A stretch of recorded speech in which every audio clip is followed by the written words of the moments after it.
Welcome everyone. Hi, welcome back to Puja's Physio today. We're exploring the Motor Relearning Programme, or MRP, a breakthrough in physiotherapy and neuro rehabilitation. Imagine your brain as a computer controlling every move. After a stroke or brain injury, those connections can break down, making even simple movements difficult. The journey to regain movement is tough, but MRP offers a structured, hopeful path. MRP isn't just a set of exercises. It's a new way of learning to move, built on the brain's ability to heal and adapt, known as neuroplasticity. It focuses on real-life activities that matter to you, making therapy more meaningful and motivating. Instead of repetitive, purposeless drills, MRP centers therapy around your personal goals, like brushing your teeth, cooking, or walking to your garden. The process is practical and patient-focused, making recovery more engaging and successful. In this video, we'll break down MRP step by step, where it came from, its main principles, and how it works in real therapy. We'll also discuss its benefits and limitations. Whether you're a student, a patient, or a family member, you'll find this easy to understand. My goal is to show how MRP connects therapy to real life. Let's begin this journey together. So what is the Motor Relearning Programme? At its core, MRP is a task-oriented approach to rehabilitation. Developed in the 1980s by Australian physiotherapists Janet Carr and Roberta Shepherd, MRP shifted rehab from passive movements to active problem-solving. The patient becomes an active learner, not just a recipient of treatment. The therapist acts as a coach, guiding the patient to discover efficient ways to perform tasks. MRP is built on motor learning principles, practice, feedback, and real-life problem-solving. Instead of isolated exercises, MRP focuses on purposeful functional movements, like reaching for a book instead of just lifting your arm. This approach engages the brain more deeply, helping it form lasting pathways for real-world skills. MRP is a partnership. Patient and therapist identify daily tasks that matter, break them down, and practice them together. The focus is always on meaningful, goal-directed activity. With the right practice and guidance, the brain can relearn, restoring independence and quality of life. MRP's optimism and logic have made it a cornerstone of modern neuro rehabilitation. It's about regaining function, not just movement. Let's see how its core principles work in practice. The Motor Relearning Programme is guided by 5 key principles. First, therapy centers on practicing functional, real-life tasks, like making tea or walking to the mailbox. Practicing whole tasks teaches the brain and body to work together as they do in daily life. Second, feedback is essential.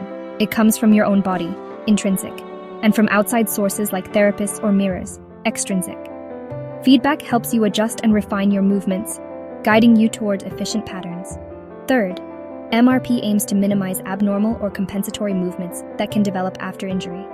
The therapist helps you find the most normal, energy-efficient way to move, preventing bad habits. Fourth, cognitive involvement. You're encouraged to think about your movement, analyze, and problem-solve. The therapist is a coach, not just a helper.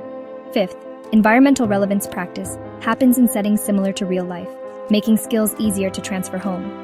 For example, walking on different surfaces or reaching for objects in a real kitchen. These principles make MRP effective, engaging, and directly connected to your goals.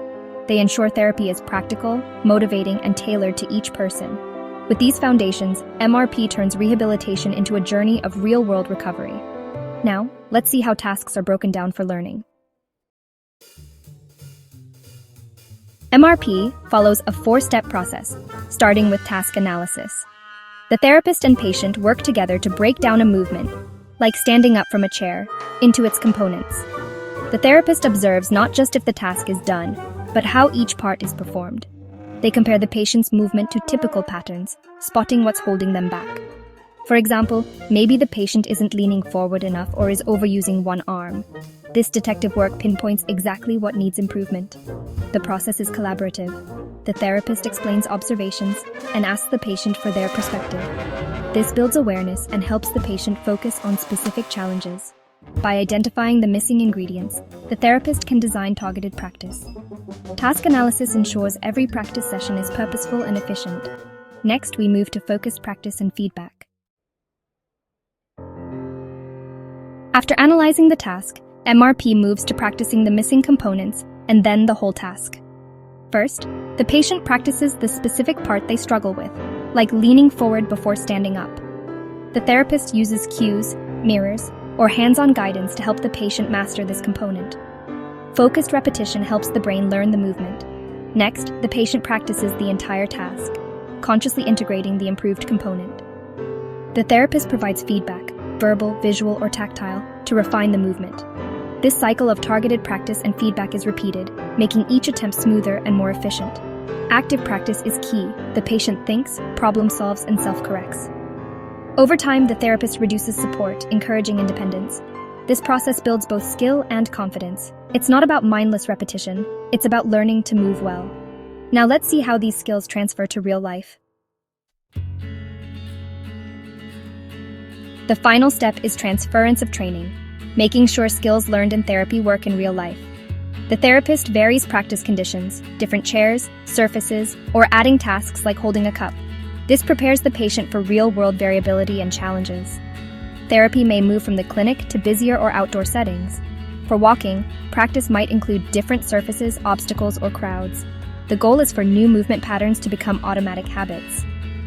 Patients are encouraged to practice at home and be mindful of their movements throughout the day. Success is measured by how well skills transfer to daily routines. This step ensures therapy leads to lasting, meaningful independence. Now, who can benefit from MRP? MRP is versatile and effective for many neurological conditions. Its main use is in stroke rehabilitation, helping patients regain coordinated, functional movement. It's also valuable for traumatic brain injury, addressing balance, coordination, and planning. MRP's problem-solving approach helps patients reorganize motor strategies for daily challenges. It benefits those with progressive conditions like Parkinson's and multiple sclerosis, focusing on symptom management and maintaining function. For Parkinson's, MRP can help overcome freezing of gait. For MS, it teaches energy conservation and efficient movement. In pediatric physiotherapy, MRP helps children with cerebral palsy learn motor skills through play and meaningful tasks. Instead of abstract exercises, therapy is built around real-life activities, like reaching for toys. This makes therapy engaging and relevant for all ages. MRP's principles can be adapted to almost any situation where movement needs to be relearned. MRP's biggest strength is its focus on meaningful, real-life goals, which boosts motivation and engagement. Patients become active problem solvers, gaining confidence and self-management skills. The emphasis on normal movement patterns helps prevent secondary problems like pain or joint strain. MRP promotes long-term independence by teaching patients to analyze and improve their own movements. However, it requires cognitive engagement. Patients must understand instructions and actively participate.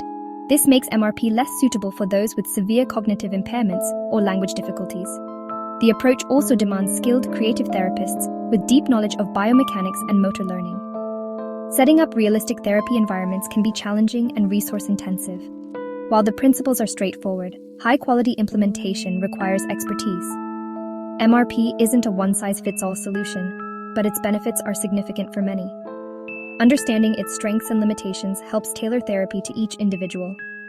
Let's see how MRP bridges therapy and everyday life. The Motor Relearning Programme marks a major shift in neuro rehabilitation. It moves beyond isolated exercises, focusing on real-life participation and independence. By centering therapy on meaningful tasks, MRP transforms rehab into a purposeful journey. Its four-step process, analysis, focused practice, whole task practice, and transference, provides a clear roadmap. Active patient involvement and problem-solving accelerate learning and build confidence. MRP's principles have shaped modern physiotherapy, emphasizing specific, functional, and context-rich practice. The true test of therapy is real-world success, walking in the garden, hugging a loved one, or making breakfast. MRP is a bridge from the clinic to daily life, built on science and collaboration. For those recovering from stroke or brain injury, it offers hope, dignity, and a path to reclaiming independence. Thank you for joining us on this journey of movement recovery. For more updates, do subscribe to my channel Puja's Puja. If you want help others, do share the video. Thank you.